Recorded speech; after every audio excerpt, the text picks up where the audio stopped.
Stand on any beach between Norway and the Spanish border today, and you might stumble across something that shouldn't be there. A massive concrete structure, reinforced, weathered, silent. Some are buried in sand, others are being reclaimed by the sea. A few have been turned into museums or cafes. Most are just left alone, too expensive to remove, too controversial to celebrate. These are the remnants of the Atlantic Wall, one of the largest construction projects in human history. Between 1942 and 1944, Nazi Germany poured 17 million cubic meters of concrete and 1.2 million tons of steel into building a defensive line that stretched 2,400 miles along the coast of Western Europe. The project consumed resources equivalent to building 20 Hoover dams. It employed hundreds of thousands of forced labourers. And when the moment of truth came on June 6, 1944, it failed completely. This is not a story about military strategy. This is a story about engineering hubris, about what happens when ideology collides with physics, about the men who designed it, the workers who built it, and the soldiers who died defending something that was doomed from the start. If you're interested in forgotten megaprojects and the engineering lessons they teach us, you're in the right place. Hit that subscribe button, because we're about to explore one of history's most ambitious construction failures. The Atlantic Wall didn't start as a unified plan. It started as a marketing slogan. In 1941, after Germany's failure to invade Britain, Adolf Hitler shifted his focus eastward toward the Soviet Union. But he understood that leaving Western Europe's coastline undefended was strategically insane. The British were still in the war. The Americans would eventually join. An invasion from the west was inevitable.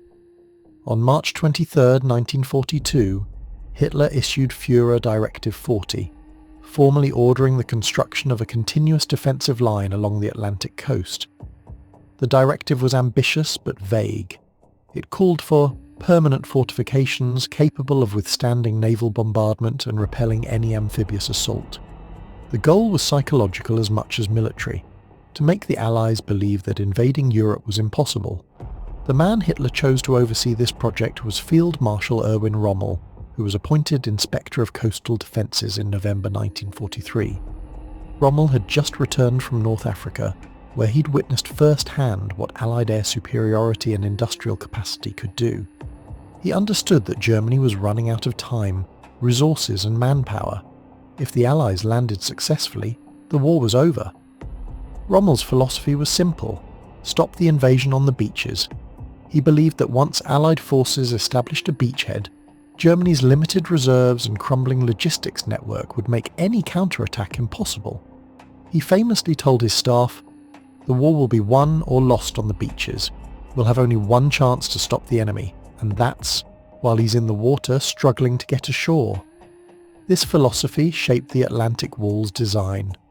Rommel wanted obstacles in the water, mines on the beaches, concrete bunkers with overlapping fields of fire, and mobile reserves positioned close enough to counterattack within hours.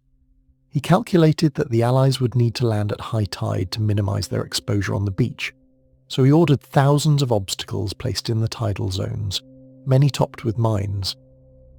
But Rommel faced a massive problem. The Atlantic Wall was never designed as a unified system. It was a patchwork of disconnected fortifications built by different branches of the Wehrmacht, each with different priorities and construction standards. Some sections were heavily fortified, others were barely defended, and the entire project was chronically underfunded and understaffed. The numbers tell the story. The Atlantic Wall stretched approximately 2,400 miles. Hitler wanted every metre defended with concrete bunkers, artillery positions and minefields. But Germany didn't have unlimited concrete, steel or labour. The Soviet Union consumed the majority of Germany's military resources. The Eastern Front was a black hole that swallowed divisions, equipment and industrial output. So the Atlantic Wall became a compromise, a propaganda fortress that looked impressive on paper but was fundamentally incomplete. Building the Atlantic Wall required solving problems that would challenge any modern construction firm. First, the sheer scale. The defensive line covered coastlines in Norway, Denmark, Germany, the Netherlands, Belgium, France, and the Channel Islands. Each location had different terrain, different tides, different strategic importance. A bunker designed for the rocky cliffs of Normandy couldn't simply be copied for the flat beaches of the Netherlands. Second, materials. Concrete requires cement, aggregate, water, and steel reinforcement. In 1942, all of these materials were in short supply. Germany's cement production was prioritised for U-boat pens, aircraft factories, and urban infrastructure damaged by Allied bombing. Steel was needed for tanks, ships, and aircraft. Even sand and gravel had to be sourced locally, which meant quality varied wildly depending on location. The standard Atlantic wall bunker was built using reinforced concrete with walls between 1.5 and 2 meters thick. The larger structures, like the massive battery emplacements at Longues-sur-Mer, had walls up to 6 feet thick. These bunkers were designed to withstand direct hits from naval artillery, which meant they needed to be overbuilt by modern construction standards. The concrete itself was a mix of Portland cement, aggregate, and steel reinforcement bars. The mixture ratio varied depending on what was available, which meant some bunkers were significantly stronger than others. German engineers used a standardized design system called Regelbau, or standard construction. Each Regelbau type had specific dimensions, wall thickness, and intended purpose. A Regelbau 667 was a casemate for a 50mm anti-tank gun. A Regelbau 621 was a personnel shelter. A Regelbau 677 was a heavy machine gun bunker. Over 15,000 structures were built using these standardized designs. But standardization only went so far. Local commanders often modified designs based on available materials or terrain. Some bunkers were camouflaged to look like houses. Others were built into existing structures or hidden in cliff faces. Third, labour. Building the Atlantic Wall required hundreds of thousands of workers. Germany didn't have them. German men were fighting on the Eastern Front or working in essential war industries, so Germany turned to forced labour. The organisation Todt, named after its founder Fritz Todt, was the Nazi regime's primary construction agency. Established in 1933, it had built the Autobahn system and the Siegfried Line. Now it was tasked with building the Atlantic Wall. By 1943, the organisation Todt employed approximately 1.4 million workers, the vast majority of whom were foreign forced labourers or prisoners of war. These workers came from occupied territories across Europe. French civilians, Soviet POWs, Polish labourers, Dutch workers. Many were conscripted, many worked under brutal conditions. Pay was minimal, food was inadequate, safety standards were non-existent, injuries were common, deaths were frequent. The construction process itself was grueling. Bunkers required excavation, often in rocky or unstable soil. Workers used hand tools, shovels, pickaxes and wheelbarrows. Concrete had to be mixed on site using portable mixers, or in some cases by hand. Steel reinforcement had to be shaped and positioned before pouring. Formwork had to be built to hold the concrete while it cured. Each bunker took weeks or months to complete, depending on size.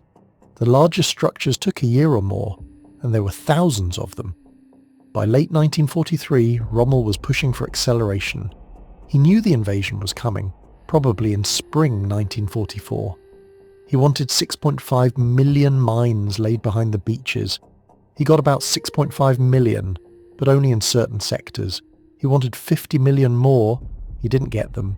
He wanted thousands of additional obstacles in the tidal zones. He got some, but not enough. He wanted more concrete bunkers, more artillery, more machine gun positions. He got some, but resources were finite.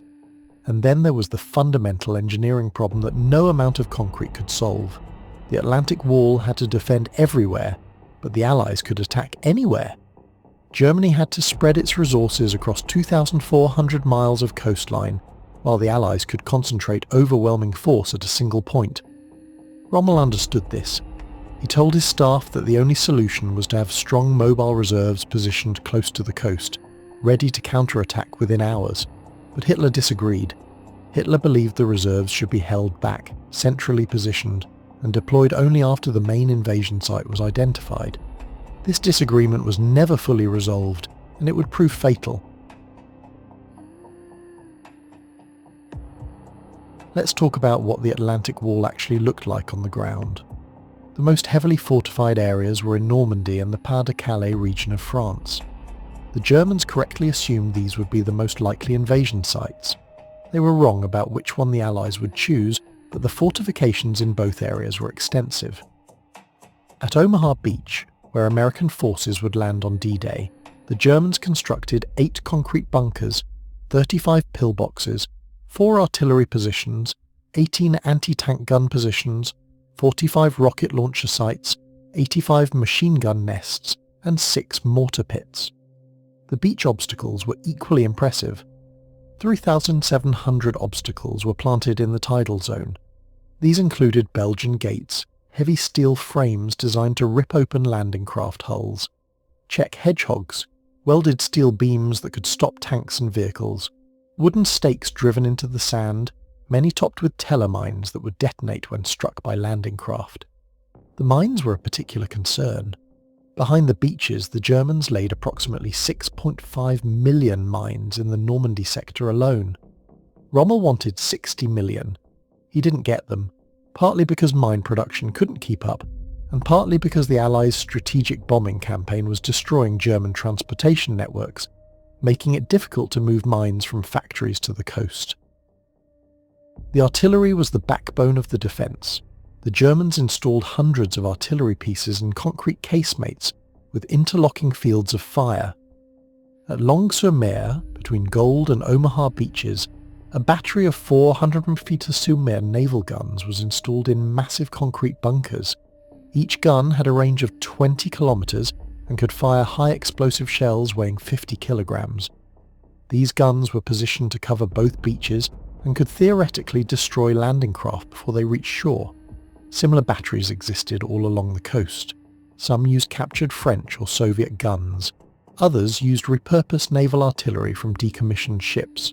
The goal was to create a wall of fire that would annihilate any invasion force while it was still at sea. But here's the problem: ammunition. The Atlantic Wall's defensive plans assumed unlimited ammunition supplies. In reality, ammunition was severely rationed. By June 1944, many artillery batteries were limited to 4 shells per gun per day for training. The rest of their ammunition was stockpiled for the actual invasion. When D-Day came, many batteries exhausted their ammunition within hours, and then there was the issue of camouflage and protection. Many bunkers were camouflaged to blend with the landscape. Some were painted to look like beach houses, others were covered with netting and vegetation. The goal was to prevent Allied reconnaissance from identifying defensive positions before the invasion. This worked to an extent. Allied intelligence knew the Atlantic Wall existed, but they underestimated its incompleteness. They assumed the defences were more uniform and more complete than they actually were. This misconception probably saved lives, because it led to more extensive pre-invasion bombardment than might otherwise have occurred. But the Atlantic Wall had a fundamental weakness that no amount of concrete could fix. It was static. The bunkers couldn't move. The guns had limited traverse. Once the Allies identified a strong point, they could bring overwhelming naval firepower to bear on it. And naval guns were bigger, more accurate, and had more ammunition than anything the Germans had on the beaches. The USS Texas, a battleship supporting the Omaha beach landings, fired 255 14-inch shells at Point du Hoc in 34 minutes. Each shell weighed 680 kilograms. The cumulative impact was devastating. Concrete bunkers that were designed to withstand bombardment cracked. Men inside were killed by concussion even when the structure remained intact. The psychological effect was as damaging as the physical destruction. And this was just one battleship. The D-Day invasion fleet included over 200 warships, many of them capable of similar or greater firepower. The Atlantic Wall was not built by German soldiers. It was built primarily by forced labourers under conditions that range from harsh to deadly. The organisation TOT, as mentioned earlier, was responsible for construction. By 1943, It employed approximately 1.4 million workers. According to German wartime records, the breakdown was roughly as follows. 10% were German civilians or soldiers. 15% were voluntary foreign workers, typically from neutral or allied countries. 75% were forced labourers, including prisoners of war, conscripted civilians from occupied territories, and concentration camp inmates. Soviet prisoners of war were particularly common. Captured in massive numbers during the early years of Operation Barbarossa, hundreds of thousands of Soviet POWs were put to work on construction projects throughout occupied Europe. Living conditions were abysmal. Food rations were below subsistence level. Medical care was non-existent. Many lost their lives from malnutrition, disease, or accidents. French civilians were also conscripted under the Service du Travail Obligatoire, or STO, a forced labour programme established by the Vichy government under German pressure. Men aged 18 to 50 could be drafted to work on German projects, including the Atlantic Wall. Resistance to the STO was widespread, and many young Frenchmen fled to join the French resistance rather than comply. Working conditions on the Atlantic Wall were brutal. Construction sites were dangerous. Workers handled heavy materials, operated machinery, and worked in excavations that could collapse. Accidents were frequent. A German report from 1943 noted that injuries occurred at a rate of approximately 5 per 1,000 workers per month. Given the scale of the workforce, this meant thousands of injuries every month. Deaths were less frequently documented, but they occurred. Workers were killed by accidents, by Allied bombing raids on coastal installations, and by disease. Exact numbers are difficult to determine because records were incomplete or destroyed. The forced labourers lived in barracks near construction sites.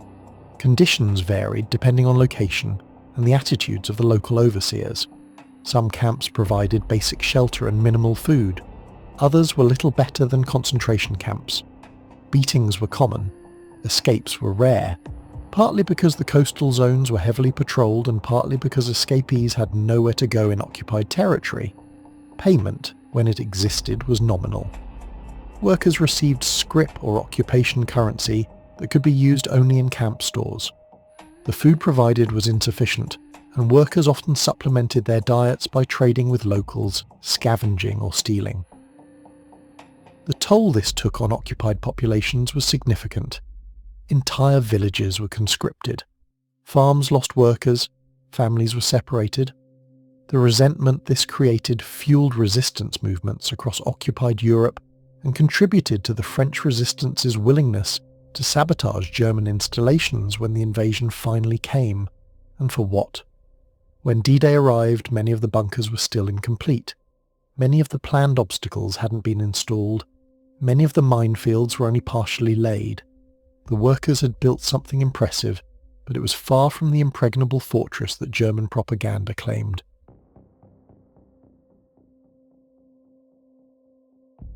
The Atlantic Wall faced its only test on June 6, 1944, and it failed decisively. The Allied invasion fleet was the largest in history, 6939 vessels, according to official Allied records. This included 1,213 warships, 4,126 landing craft, 736 ancillary vessels, and 864 merchant ships. The sheer scale was beyond anything German planners had anticipated. The naval bombardment began at 535 hours. Nothing in the Atlantic Wall's design specifications had prepared the bunkers for this level of firepower. The battleship USS Texas alone fired 255 14-inch shells at Pointe du Hoc in 34 minutes. HMS Warspite, the first ship to open fire, would deliver over 300 15-inch shells in the first 2 days of the invasion. German defenders had been told the bunkers were impregnable. They weren't. Concrete designed to withstand artillery fire cracked under the sustained naval bombardment. Men inside were buried alive when ceilings collapsed. Others were killed by concussion even when the structure remained intact. The psychological impact was as devastating as the physical destruction. At Omaha Beach, the Atlantic Wall performed closest to its design specifications. The defences were largely intact after the naval bombardment because the bombers had missed their targets in the poor weather, and the naval guns had difficulty hitting bunkers embedded in the bluffs. German machine gunners and artillery crews manned their positions and opened fire as landing craft approached. The result was the bloodiest beach of D-Day. American casualties at Omaha Beach were approximately 2,400 killed and wounded according to the US Army's official history. One German machine gunner, Gefreiter Heinrich Sevelow, fired 13,500 rounds from his MG-42 over 9 hours from a bunker at Strongpoint WN-62. While Sevelow later claimed to have inflicted 1,000 to 2,000 casualties, historians consider this impossible given the total American casualties. However, his position was one of the most effective on the beach.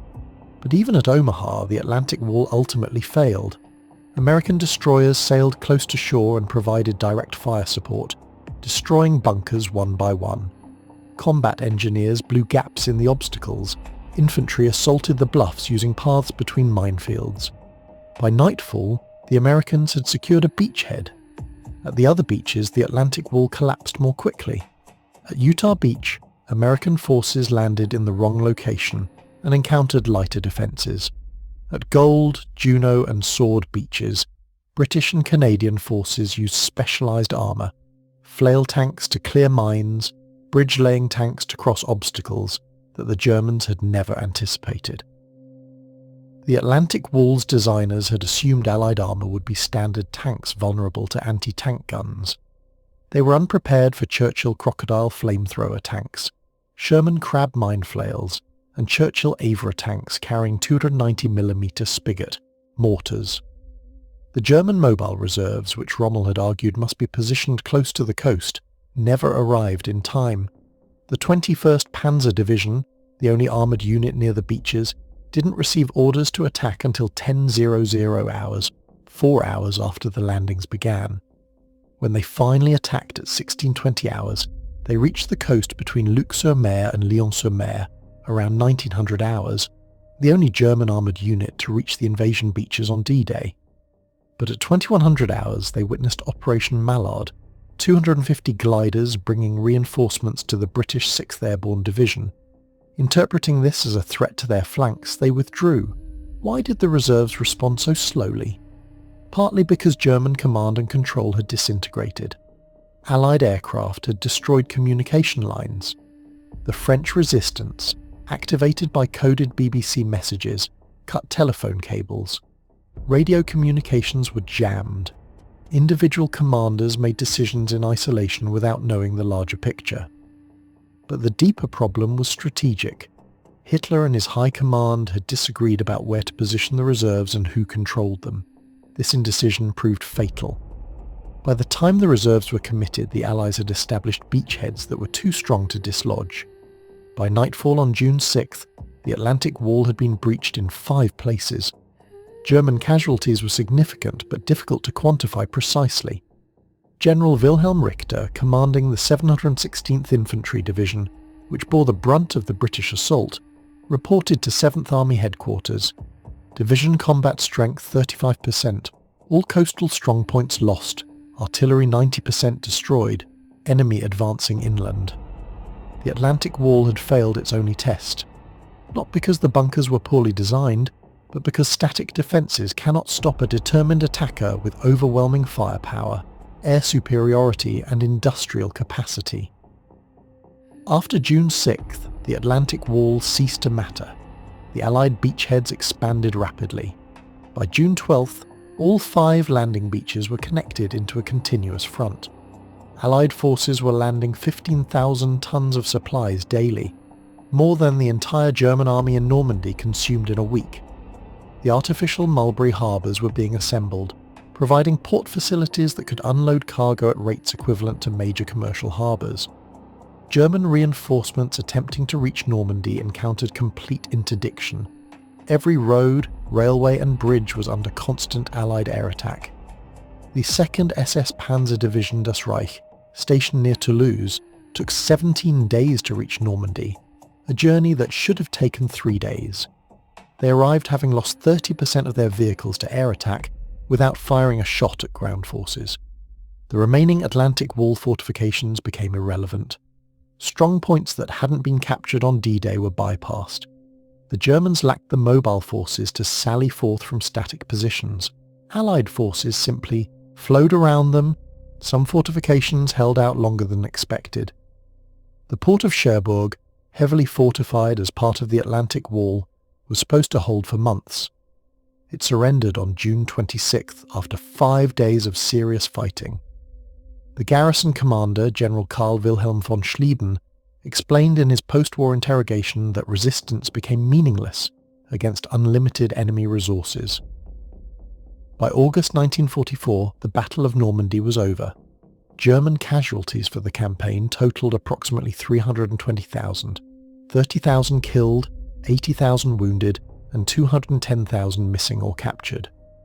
The Atlantic Wall, which had consumed 17 million cubic meters of concrete and 1.2 million tons of steel, had bought Germany nothing. The fortifications that remained in German hands were isolated and useless. The Channel Islands, heavily fortified as part of the Atlantic Wall, remained under German control until May 9, 1945, the day after VE Day. The garrison there, cut off and besieged for nearly a year, contributed nothing to Germany's defence. They simply existed in their concrete bunkers, waiting for the war to end. The Atlantic Wall's failure was total. It demonstrated that in modern warfare, static defences are vulnerable to enemies with air superiority and overwhelming material advantages. This lesson had been learned before. The Maginot Line failed in 1940 for similar reasons. But the Atlantic Wall's failure was more comprehensive because the Allies had greater industrial capacity than the Wehrmacht had when attacking France.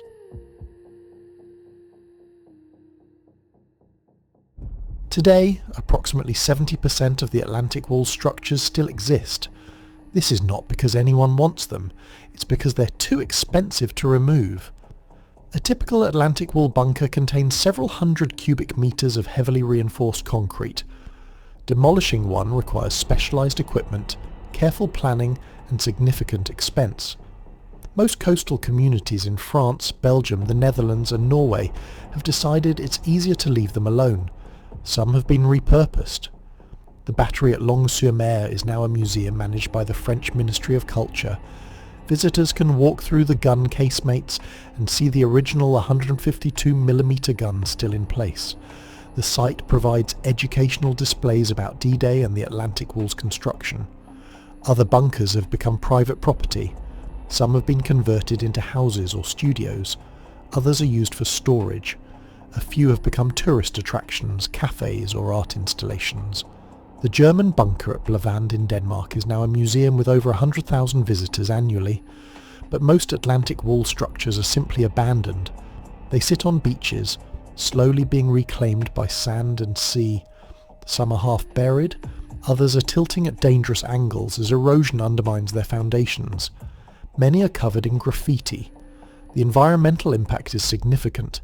The bunkers contain steel reinforcement that's now rusting, causing the concrete to crack and spoil. As pieces break off, they create hazards for beachgoers. Some bunkers have become safety concerns, with local authorities erecting fences and warning signs. In Norway, which had some of the most extensive Atlantic Wall fortifications outside of France, approximately 300 major structures remain. The Norwegian government has designated some as protected historical monuments, but most are in deteriorating condition. The harsh coastal climate accelerates decay, and many structures are becoming structurally unsound. The Channel Islands present a unique case. Jersey and Guernsey were the only British territories occupied by Germany during the war, and they were heavily fortified. The islands contain hundreds of bunkers, tunnels and artillery positions.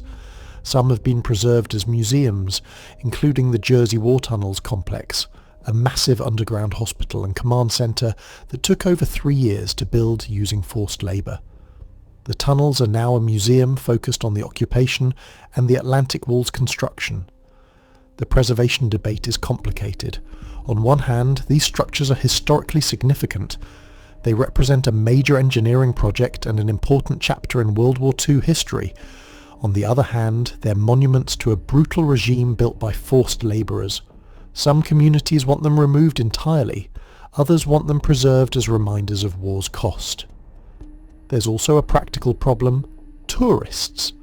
Atlantic wall bunkers are popular with history enthusiasts, metal detectorists, and photographers. But many structures are unsafe. Collapsed floors, exposed rebar, hidden drops, and unstable walls make them dangerous to explore. Several deaths have occurred over the years as people have fallen, been injured by falling concrete, or become trapped inside collapsing structures. Some structures are being lost to the sea. Erosion is claiming bunkers that were once well back from the waterline. In Brittany, several gun emplacements have fallen from cliffs into the ocean. In Denmark, beach erosion has undermined bunkers that now sit at dangerous angles. Climate change and rising sea levels will likely accelerate this process. The question of what to do with the Atlantic Wall is ongoing. Complete removal is impractical due to cost. Preservation is expensive and controversial. The current approach in most places is benign neglect. Leave them alone unless they become dangerous, then fence them off or, in extreme cases, demolish them. What can engineers learn from the Atlantic Wall? First, the limits of static defence. No matter how well designed, fixed fortifications can be overcome by enemies with sufficient firepower and mobility. The Atlantic Wall was designed to withstand artillery and infantry assault. It was not designed to withstand the scale of bombardment the Allies brought to bear on D-Day. This isn't a failure of the individual structures, many performed as designed, but a failure of the strategic concept. Second, resource allocation matters more than engineering excellence. Germany poured enormous resources into the Atlantic Wall, but those resources might have been better spent on mobile reserves, aircraft, or logistical infrastructure. Engineering is always a trade-off, and the Germans made poor trade-offs by investing heavily in fixed defences while neglecting the mobile forces needed to counterattack. Third, construction quality matters. The Atlantic Wall's standardised designs were sound, but implementation varied widely. Some bunkers were built to specification with proper materials and curing time. Others were rushed, used inferior materials, or were modified in ways that weakened them. This inconsistency meant that defenders couldn't be certain their bunkers would perform as designed. Fourth, human factors cannot be ignored. The Atlantic Wall was defended by troops of wildly varying quality. Some were elite paratroopers or SS units. Others were Ost battalions composed of Soviet prisoners of war who had minimal motivation to fight for Germany. The best fortifications in the world are useless if the defenders aren't committed to holding them. Finally, the Atlantic Wall demonstrates the danger of propaganda influencing engineering priorities. The wall was as much a propaganda tool as a military one. Hitler needed to reassure the German public and intimidate the Allies. This led to decisions driven by appearance rather than effectiveness. Resources were spent on visible fortifications in high-profile areas rather than on completing the defences in more strategic but less photogenic locations. Modern military engineers study the Atlantic Wall as an example of what not to do. Fixed fortifications have their place. They can channel enemy movement, provide shelter for defenders, and force attackers to concentrate forces in predictable ways, but they cannot win wars by themselves. The Atlantic Wall is Exhibit A in that lesson.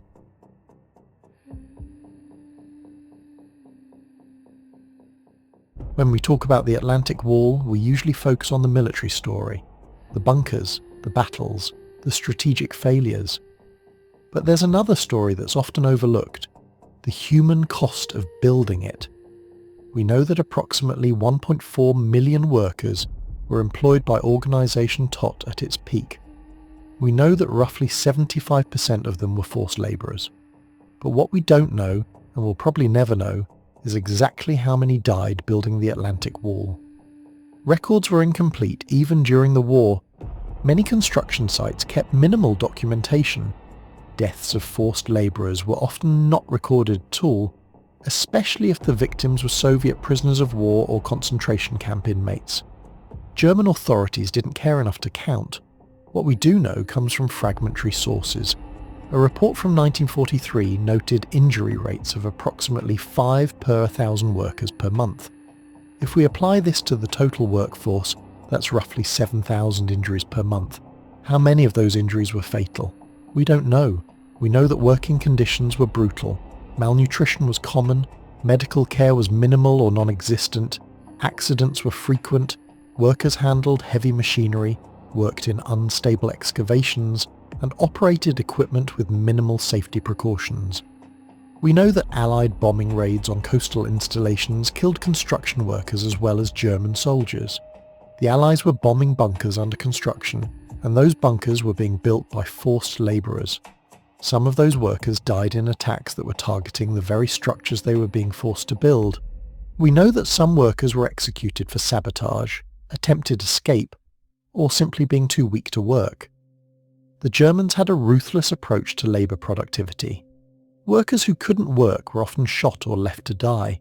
We'll never have an exact number, but we can say with certainty that thousands of people died building the Atlantic Wall. French civilians, Soviet prisoners, Polish labourers, Dutch workers, men whose names we don't know, buried in unmarked graves or not buried at all. This is the hidden cost of the Atlantic Wall. Not just the concrete and steel, but the lives of people who never chose to be part of this project. They were forced to build a fortress for an ideology they didn't believe in, for a country that had conquered theirs.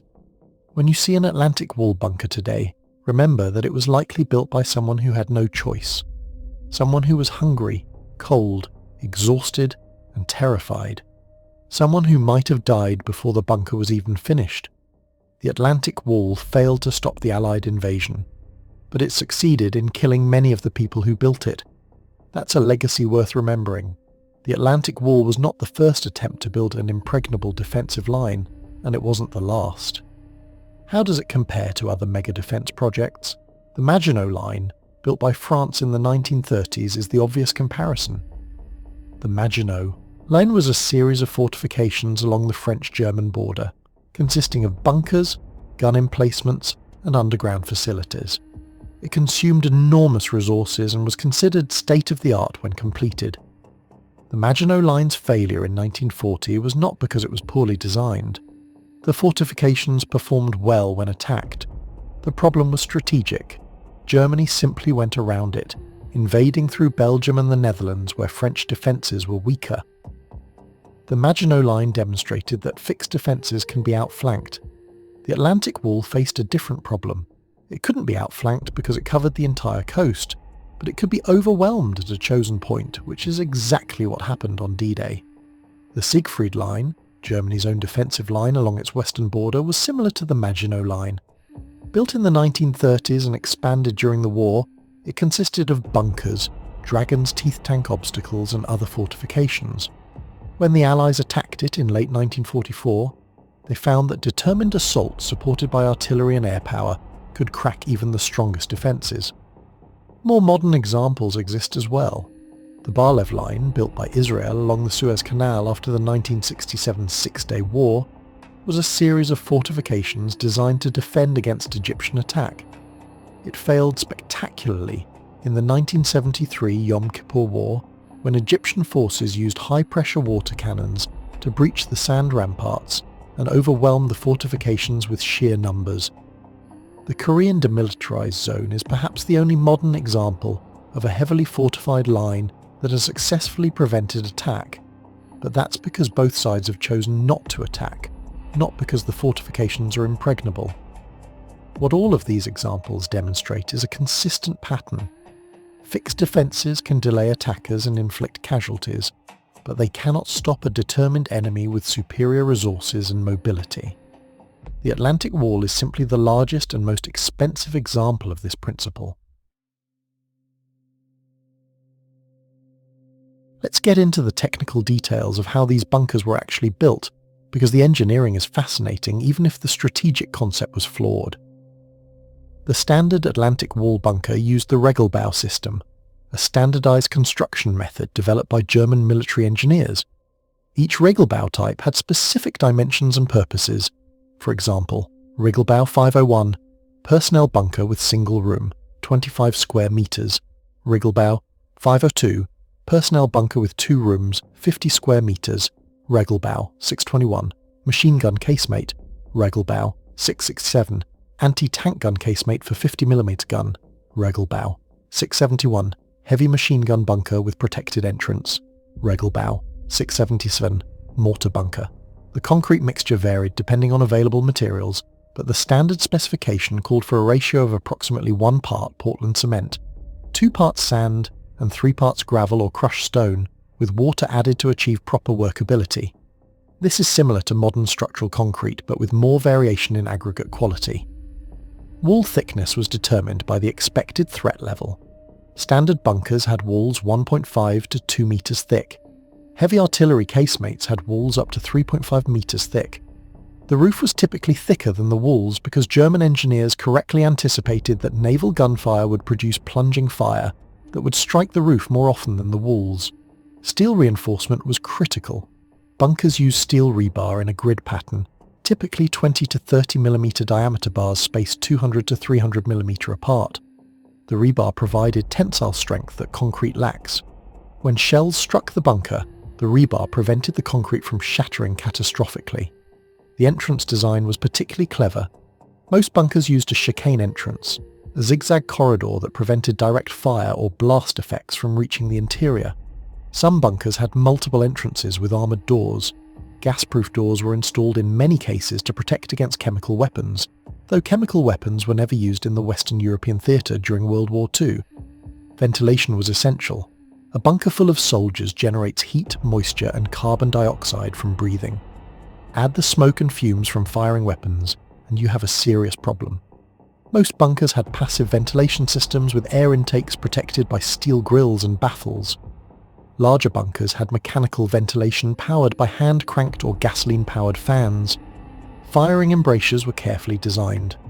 A typical machine gun embrasure was approximately 600mm wide and 150mm high, providing a narrow field of fire while minimizing exposure. The embrasure was typically flared on the interior, giving the gunner room to traverse the weapon. Steel plates protected the edges to prevent spalling when the embrasure was hit. Drainage was crucial. Concrete structures on beaches or in coastal areas are constantly exposed to moisture. Without proper drainage, water would accumulate inside, making the bunker uninhabitable. Most bunkers had floor drains leading to sumps or drainage pipes. Camouflage varied by location. Some bunkers were left unpainted, blending with the concrete landscape of coastal defences. Others were painted to resemble local buildings or natural features. Wooden facades made some bunkers look like beach houses. Artificial rocks and vegetation concealed others. The construction process typically followed this sequence. 1. Excavation of the site, often requiring blasting if the ground was rocky. 2. Installation of drainage systems. 3. Construction of formwork, typically using wood planks and timber supports. 4. Placement of steel reinforcement. 5. Pouring of concrete in layers, with each layer allowed to partially cure before the next was added. 6. Removal of formwork after curing, typically 7 to 14 days depending on weather. 7. Installation of steel doors, weapon mounts and other fittings. Application of camouflage and exterior finishes. The entire process took anywhere from several weeks for small bunkers to many months for large artillery casemates. Quality control varied widely. Some construction supervisors were experienced engineers who ensured proper specifications were followed. Others were soldiers with minimal construction experience who improvised based on available materials and labour. This inconsistency meant that some Atlantic wall bunkers were excellent structures that would have required extraordinary effort to destroy, while others were poorly built and vulnerable to relatively modest firepower. Let's talk numbers because the scale of the Atlantic Wall is hard to grasp without them. The defensive line stretched approximately 2,400 miles from the Norwegian-Soviet border to the French-Spanish border. To put that in perspective, that's roughly the distance from New York City to Los Angeles. Every mile of that coastline was supposed to be defended. In reality, the fortifications were concentrated in certain areas. The heaviest defences were in the Pas-de-Calais region, where the English Channel is narrowest and where the Germans expected the invasion. Normandy was less heavily fortified, though still formidable. Norway had extensive fortifications because Hitler feared an Allied landing there. The Netherlands and Belgium had moderate defences. The concrete consumption was staggering. 17 million cubic metres of concrete were used in the Atlantic Wall. To put this in perspective, the Hoover Dam contains approximately 3.3 million cubic meters of concrete. The Atlantic Wall used the equivalent of more than 5 Hoover Dams worth of concrete. The steel reinforcement totaled 1.2 million tons. For comparison, a modern Iowa-class battleship displaced about 58,000 tons fully loaded. The Atlantic Wall used the equivalent steel of roughly 20 battleships. The total number of structures is difficult to determine precisely because records are incomplete, but estimates range from 12,000 to 15,000 individual fortifications. These included approximately 8,000 to 1,000 bunkers of various sizes, several thousand gun emplacements, hundreds of command and communication centres, observation posts and fire control stations, ammunition storage facilities, barracks and personnel shelters. The artillery component was substantial. The Germans installed approximately 1,200 to 1,500 artillery pieces in Atlantic Wall positions. These ranged from 75 mm field guns to massive 300 mm naval guns. Some were purpose-built coastal defence weapons. Many were captured weapons from French, Soviet or other occupied countries. Some were removed from decommissioned warships. The mines were perhaps the most numerous component. Approximately 6.5 million mines were laid behind the beaches in the Normandy sector alone. Rommel wanted 60 million mines total for the entire Atlantic Wall. He got a fraction of that number, partly because Germany's industrial capacity was stretched thin, and partly because transportation networks were being destroyed by Allied bombing. The obstacles in the tidal zones numbered in the hundreds of thousands. At Omaha Beach alone, 3,700 obstacles were planted. These included Belgian gates, heavy steel frames weighing several tons, Czech hedgehogs, welded steel beams arranged in a tripod configuration, tetrahedra, pyramid-shaped concrete blocks, wooden stakes, logs driven into the sand, often topped with mines. Element C, curved steel rails designed to rip open landing craft hulls. The labour force at its peak included approximately 1.4 million workers. Of these, roughly 75% were forced labourers, POWs, or conscripted civilians. This workforce would have made Organisation Todt one of the largest construction employers in the world at the time. The cost is difficult to calculate precisely because Nazi Germany's economic accounting was chaotic, and much documentation was destroyed. However, estimates suggest the Atlantic Wall consumed approximately 3 to 4 billion Reichsmarks, equivalent to roughly $15 to $20 billion in 2024 dollars when adjusted for inflation. This does not account for the opportunity cost of labour and materials that could have been used elsewhere. The defensive density varied by sector. In heavily fortified areas like the Pas de Calais, there was approximately one fortification every 100 to 200 metres of coastline. In less critical areas, fortifications might be spaced several kilometres apart. The German garrison manning these fortifications in June 1944 numbered approximately 850,000 troops assigned to coastal defence duties along the Atlantic Wall. However, many of these troops were not frontline combat soldiers. Many were Ost battalions composed of Soviet POWs or conscripts from occupied territories. Others were older soldiers, men with medical issues, or those convalescing from wounds received on other fronts. The ammunition stockpiles were substantial, but inadequate. Each artillery battery was supposed to have enough ammunition for 3 days of sustained fire. In practice, many batteries exhausted their ammunition in hours on D-Day, because the intensity of combat exceeded all planning assumptions. It's worth asking a counterfactual question. What if the Atlantic Wall had been completed to Rommel's specifications? Would it have stopped D-Day? The answer is almost certainly no, but it would have made the invasion much bloodier. Rommel wanted 60 million mines. He got about 6.5 million in the critical Normandy sector. If the full complement of mines had been laid, Allied casualties from mine strikes would have been significantly higher. Mine clearing operations would have been slower and more dangerous. The advance inland from the beaches would have been delayed. Rommel wanted thousands more obstacles in the tidal zones. If these had been installed, more landing craft would have been destroyed or damaged during the approach. This would have reduced the number of troops and vehicles reaching the beach in the critical first hours. Rommel wanted more concrete bunkers with better fields of fire. If these had been completed, Allied forces would have faced more concentrated machine gun and artillery fire. Casualties would have been higher. But here's the fundamental problem. None of this would have stopped the invasion. It would have delayed it. It would have increased Allied casualties, perhaps significantly. But the Allies had overwhelming advantages that concrete and steel could not overcome. First, air superiority. On D-Day, the Allies flew 14,674 sorties. The Luftwaffe flew 319. Allied aircraft spotted German positions, directed naval gunfire, bombed fortifications, and strafed German troops attempting to move to the front. Without air superiority, the German mobile reserves couldn't move without being destroyed. No amount of Atlantic Wall fortifications could solve this problem. Second, naval firepower.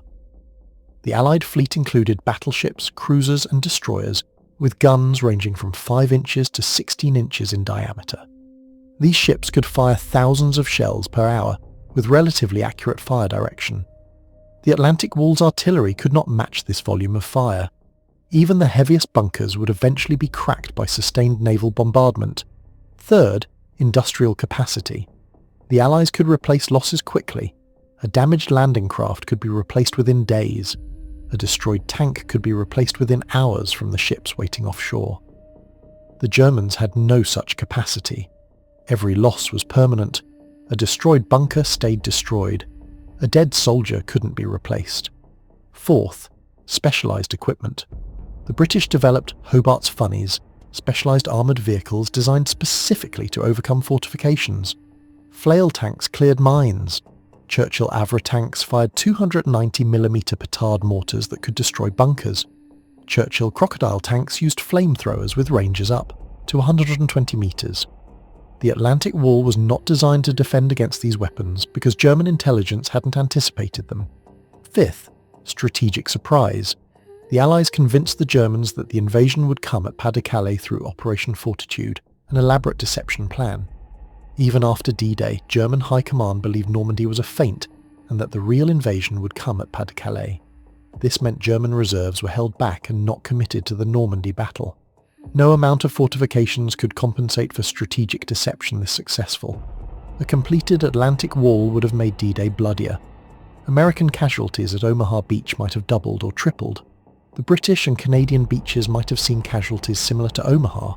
The invasion might have been delayed by days or even weeks as the Allies regrouped. But ultimately, the invasion would have succeeded.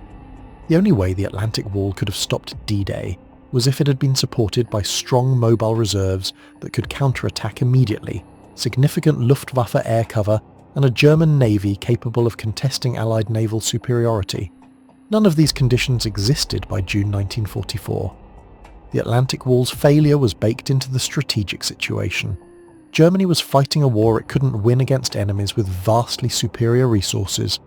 The Atlantic Wall was an attempt to compensate for strategic weakness with tactical engineering. It was a doomed effort from the start. The Atlantic Wall was as much a propaganda tool as a military one. Understanding this helps explain some of its design choices and resource allocation.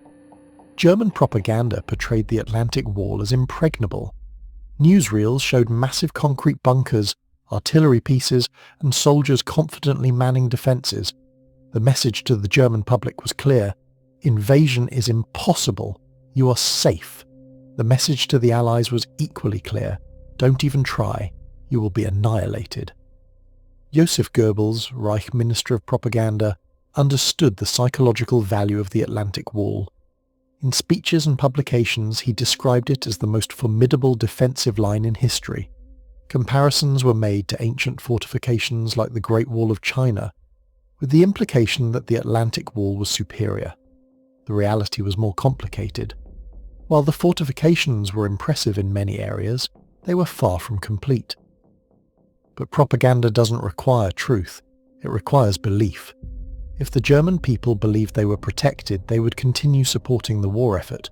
If the Allies believed the defences were stronger than they actually were, they might delay invasion planning or allocate more resources to overcome the fortifications. There's evidence that the propaganda worked, at least partially. Allied intelligence overestimated the strength of Atlantic Wall defences in some areas, while underestimating them in others. This led to extensive pre-invasion bombardment, which probably saved Allied lives, even though much of the bombardment was overkill in lightly defended sectors. For the German soldiers manning the Atlantic Wall, The propaganda created false confidence. Many believed the fortifications would protect them and allow them to throw back any invasion. This belief was shattered on D-Day when they witnessed the scale of Allied firepower and realised the propaganda had lied. The propaganda also influenced resource allocation. Hitler personally intervened in Atlantic Wall planning, often prioritising visible fortifications in high-profile areas rather than distributing resources based on strategic necessity. Concrete was poured where it would photograph well for propaganda purposes, not always where it was most needed militarily. After D-Day, German propaganda shifted. The Atlantic Wall was no longer described as impregnable. Instead, it was credited with inflicting heavy casualties on the Allies and delaying the invasion. This was a defensive narrative shift, attempting to salvage some propaganda value from a strategic failure. The propaganda legacy of the Atlantic Wall persists today. Popular history often portrays it as more formidable than it actually was. This gives the Allied achievement on D-Day greater weight. They overcame the impregnable fortress, while obscuring the reality that the Atlantic Wall was an incomplete, poorly manned, and strategically flawed defensive line. The Atlantic Wall's environmental impact extends far beyond the visible bunkers that still dot the coastline. First, there's the simple physical presence of millions of cubic meters of concrete. Concrete does not biodegrade. It will exist for centuries unless deliberately removed. As it ages, it cracks and spalls, releasing fragments into the environment. Steel reinforcement rusts, further damaging the structure and releasing iron oxide into surrounding soil and water. Coastal erosion is accelerating this process. Bunkers that were originally set back from the waterline are now exposed to wave action. As sand is eroded away, bunkers lose their foundation support and collapse or tilt. This creates hazards for marine life and humans alike. Some bunkers contain contaminants. Ammunition storage bunkers may have residual explosives or heavy metals. Fuel storage areas may have petroleum contamination. Lead from paint and other sources is present in many structures. As bunkers deteriorate, these contaminants are released into the environment. The mines are a particular concern. While most Atlantic Wall minefields were cleared after the war, not all mines were found. Some were buried by shifting sand or submerged as coastlines changed. Occasionally, unexploded mines or other ordnance are still discovered, requiring bomb disposal teams to safely remove them. The quarries used to source aggregate for concrete production left permanent scars on the landscape. Millions of tons of rock and gravel were extracted from coastal regions. Many of these quarries were never rehabilitated after the war and remain as degraded sites today. The labour camps where forced workers lived left their own environmental legacy. Poor sanitation, inadequate waste disposal, and crowded conditions created public health hazards that persisted after the camps were dismantled. Some sites remained contaminated for years. On the positive side, some Atlantic Wall bunkers have become habitats for wildlife. Bats roost in the dark interiors. Birds nest on the concrete surfaces. Vegetation grows on and around the structures, creating microhabitats. In some cases, bunkers have become artificial reefs after falling into the ocean, providing substrate for marine organisms. The carbon footprint of the Atlantic Wall was substantial. Cement production is energy intensive and releases large amounts of carbon dioxide, CO2. The 17 million cubic meters of concrete used in the Atlantic Wall would have generated approximately 2 to 3 million tons of CO2 during production, equivalent to the annual emissions of a small city. Transportation of materials also consumed significant energy. Aggregate, cement, steel and other materials were shipped by rail and truck to construction sites across occupied Europe. This required fuel at a time when Germany was experiencing petroleum shortages. The question of what to do with Atlantic Wall structures remains unresolved. Complete removal would be expensive and environmentally disruptive. The demolition process would generate enormous amounts of rubble that would need to be disposed of. It would also disturb coastal ecosystems that have adapted to the presence of the structures. Some engineers have proposed adaptive reuse strategies. Bunkers could be converted into artificial reefs deliberately placed to protect coastlines from erosion. They could be used as foundations for coastal infrastructure. They could be integrated into flood defence systems. But there's little appetite for spending money on structures that most people would prefer to forget. So the Atlantic Wall remains, slowly deteriorating, occasionally causing problems, mostly ignored except by historians and tourists. Stand on a beach in Normandy today, and you might see one of these bunkers, tilted, graffiti covered, half buried in sand. It's easy to walk past it without thinking much about what it represents. But the Atlantic Wall is more than just abandoned concrete. It's a case study in how not to design defences. It's a reminder that engineering excellence cannot compensate for strategic failure. It's evidence that propaganda and reality eventually diverge, usually at the worst possible moment. It's also a memorial, though not an intentional one. Thousands of forced labourers died building these structures. Thousands of German soldiers died defending them. Thousands of Allied soldiers died overcoming them. All of them are connected to these concrete ruins. The Atlantic Wall teaches us that fixed defences have inherent limitations. It teaches us that overwhelming industrial capacity defeats tactical excellence. It teaches us that mega-projects driven by ideology, rather than practicality, are doomed to fail. Most importantly, it teaches us that war is not about engineering or technology, or even courage. It's about resources, logistics, and the will to use them. Germany poured millions of cubic meters of concrete into the Atlantic Wall, but they couldn't pour enough to overcome the Allied advantage in ships, aircraft, ammunition, and industrial production. The bunkers remain, not because anyone wants them, but because getting rid of them is harder than leaving them alone. They're slowly being reclaimed by the sea, returning to the elements that created them. In another century, many will be gone, but the lessons remain, and maybe that's the point. The Atlantic Wall failed spectacularly, and we should remember that failure, because the next time someone proposes a defensive mega-project that promises absolute security, we can point to these weathered bunkers and say, this is what happened the last time someone made that promise. If this story resonated with you, hit that like button. Subscribe for more documentaries about the mega-projects that changed history, the engineering failures we can learn from, and the forgotten stories that shaped our world. Drop a comment below and let me know what you want to hear about next. Thanks for watching. Now go look up an Atlantic Wall bunker near you. They're everywhere, and they're not going anywhere.